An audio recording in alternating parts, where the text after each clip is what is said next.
శ్రీ మహాగణాధిపతయే నమః, శ్రీమాత్రే నమః. మాచిరాజు భక్తి ప్రేక్షకులందరికీ నమస్కారం. ఖగోళంలో నవగ్రహాలలో సూర్యుడు ఏప్రిల్ 14వ తేదీ ఉదయం 9:38 మీనరాశిలో నుంచి మేషరాశిలోకి మారుతున్నాడు. అంటే సూర్యుడి మేష సంక్రమణం జరుగుతోంది. అలా మారిన సూర్యుడు మళ్ళీ మే 15వ తేదీ ఉదయం 6:28 మేషరాశిలో నుంచి వృషభ రాశిలోకి మారతాడు.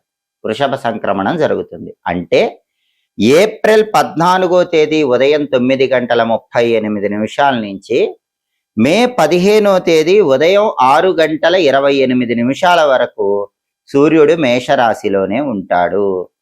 సూర్యుడు మేషరాశిలో ఉండటం అనేది ద్వాదశ రాశుల వారికి ప్రత్యేకమైన ప్రభావాన్ని కలిగింపజేస్తుంది.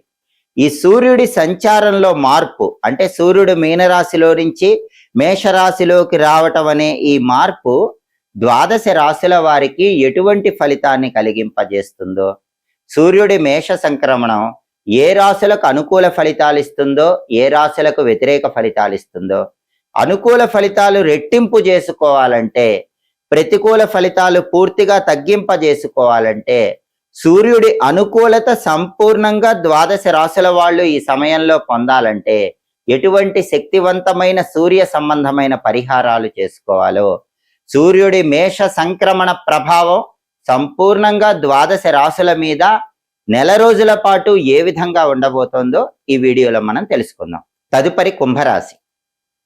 సూర్యుడి మేష సంక్రమణం వల్ల నెల రోజుల పాటు కుంభరాశి వాళ్ళ ఫలితాలు పరిశీలించినట్లయితే కుంభరాశి నుంచి లెక్కబెట్టినప్పుడు కుంభం, మీనం, మేషం. సూర్యుడి సంచారంలో మార్పు జరిగిన మేషరాశి 3వ రాశి అవుతుంది. ఈ 3వ స్థానాన్ని తృతీయ స్థానము అంటారు. అంటే కుంభరాశి వాళ్ళకి సూర్యుడు తృతీయ స్థానంలోకి ప్రవేశించాడు. జ్యోతిష శాస్త్ర గోచార గ్రంథాల ప్రకారం జన్మరాశి నుంచి లెక్కబెట్టినప్పుడు వచ్చే 3వ స్థానంలో, అంటే తృతీయ స్థానంలో సూర్యుడు ఉన్నట్లయితే అటువంటి సూర్యుడి సంచారం విశేషమైన శుభ ఫలితాలను కలిగింపజేస్తుంది. అంటే కుంభరాశి వాళ్ళకి ఏప్రిల్ 14వ తేదీ నుంచి మే 15వ తేదీ వరకు 3వ స్థానంలో ఉన్న సూర్యుడు అద్భుతమైన శుభ ఫలితాలను కలిగింపజేస్తాడు. అంటే సూర్యుడి మేష సంక్రమణం అనేది నెల రోజుల పాటు కుంభరాశి వాళ్ళకు బ్రహ్మాండమైన శుభ ఫలితాలను కలిగింపజేస్తుంది. ఏ ఏ విషయాలలో శుభ ఫలితాలను కలిగింపజేస్తుంది? ఆ విషయాలు ఏంటి?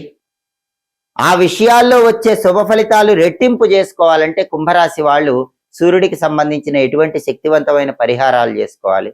ఈ విషయాలు పరిశీలిస్తే సూర్యుడి మేష సంక్రమణం కుంభరాశికి తృతీయ స్థానంలోకి రాగానే, 3వ స్థానంలోకి రాగానే అన్ని విధాలుగా ఆనందకరమైనటువంటి జీవితం కుంభరాశి వాళ్లకు ప్రారంభమవుతుంది.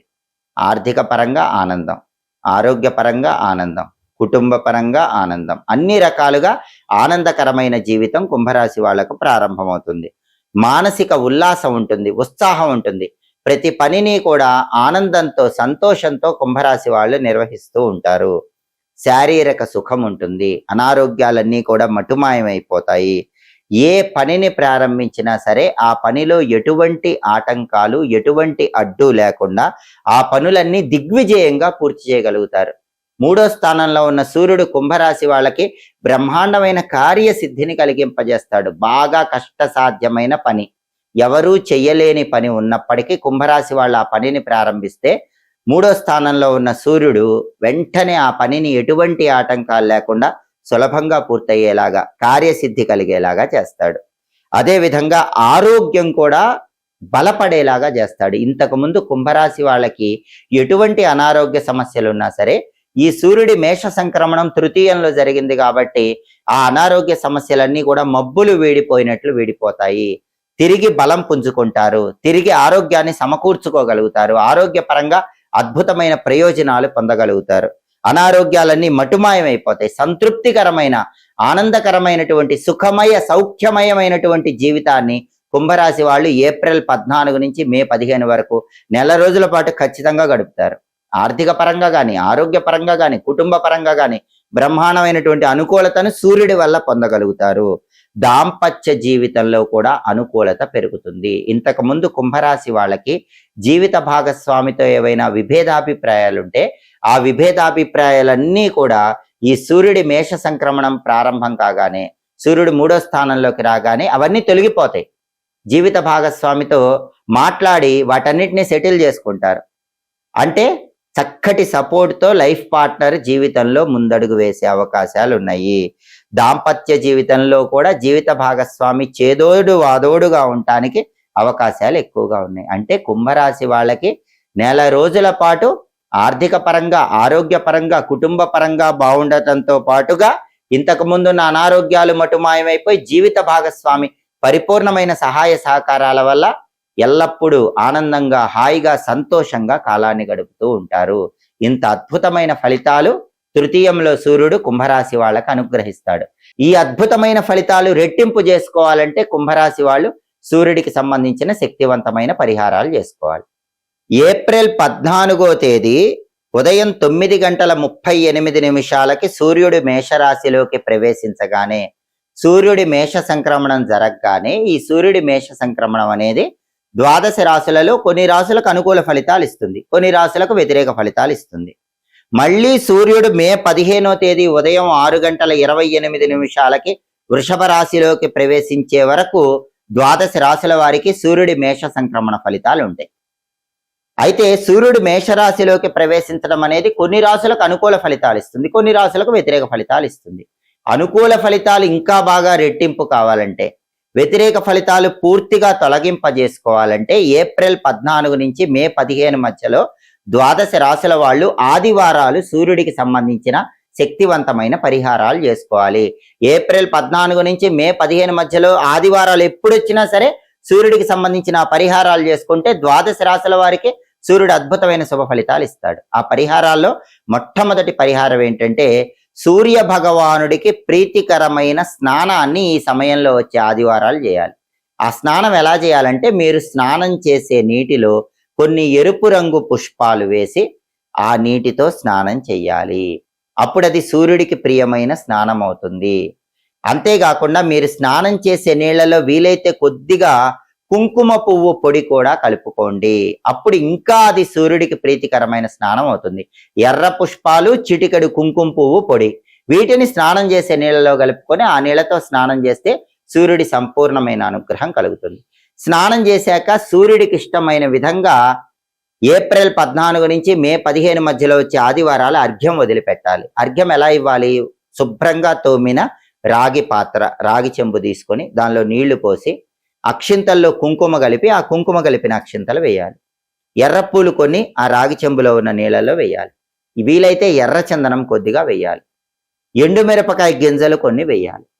ఇవన్నీ వేయలేని వాళ్ళు ఆ రాగి చెంబులో ఉన్న నీళ్లలో ఎర్ర పుష్పాలు వేసినా సరిపోతుంది, లేదా కుంకుమ కలిపిన అక్షింతలు వేసినా సరిపోతుంది. ఆ రాగి చెంబులో ఉన్న నీళ్లు తీసుకొని తూర్పు వైపు తిరిగి ఆ నీళ్లు మొక్కలో 12 సార్లు వదిలిపెడుతూ ఓం ఘృణి సూర్య ఆదిత్యోం అని 12 సార్లు చదవాలి. ఇది అర్ఘ్య మంత్రం అంటారు. ఓం ఘృణి సూర్య ఆదిత్యం. ఈ మంత్రం 12 సార్లు చదువుతూ ఆ రాగి చెంబులో ఉన్న నీళ్లు తూర్పు వైపు తిరిగి మొక్కలో 12 సార్లుగా వదిలిపెట్టాలి. లేదా ఒక్కసారి వదిలిపెట్టినా మంత్రం మాత్రం 12 సార్లు చదవాలి. ఇది సూర్యుడికి ఇష్టమైన అర్ఘ్యం అవుతుంది.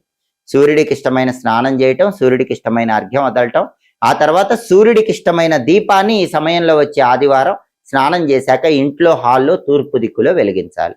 సూర్యుడికి ఇష్టమైన సూర్య దీపం ఎలా వెలిగించాలంటే, సూర్యుడు 12 పేర్లతో సంవత్సరంలో ఉంటాడు, ద్వాదశ ఆదిత్యులు అనే పేరుతో ఉంటాడు. కాబట్టి సూర్యుడి ద్వాదశ ఆదిత్య రూపాలకు సంకేతంగా 12 ఒత్తుల దీపాన్ని వెలిగించాలి. సూర్యుడికి ఎరుపు రంగు ఇష్టం కాబట్టి వీలైతే ఎర్ర ఒత్తులతో దీపం పెట్టాలి.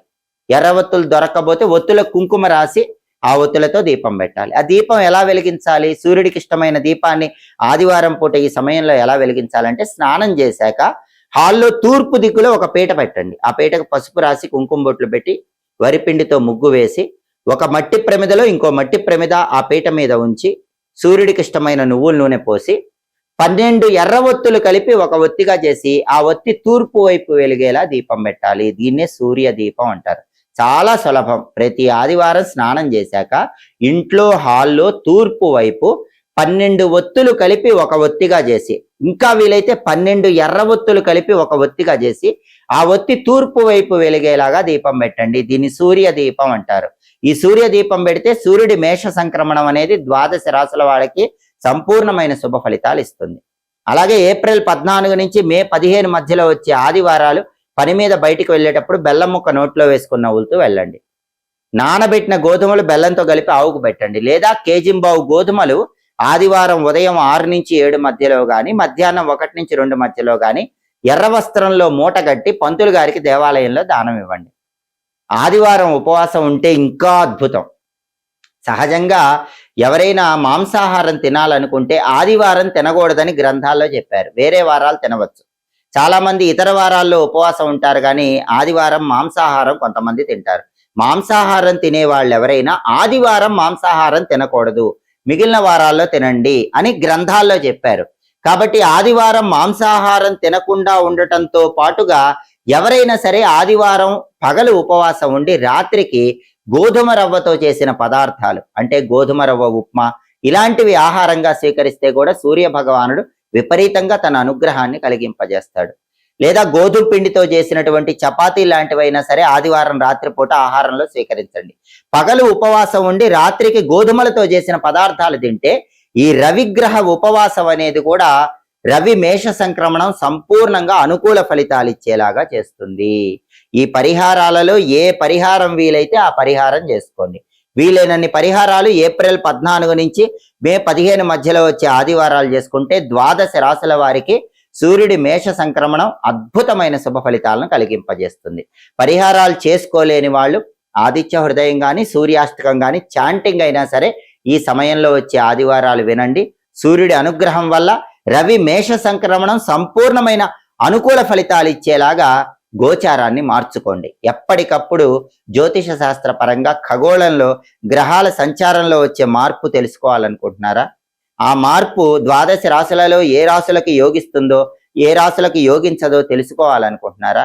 అలాగే ద్వాదశ రాశుల వారు గ్రహాల సంచారంలో వచ్చే మార్పును బట్టి పాటించాల్సిన పరిహారాలు తెలుసుకోవాలనుకుంటున్నారా?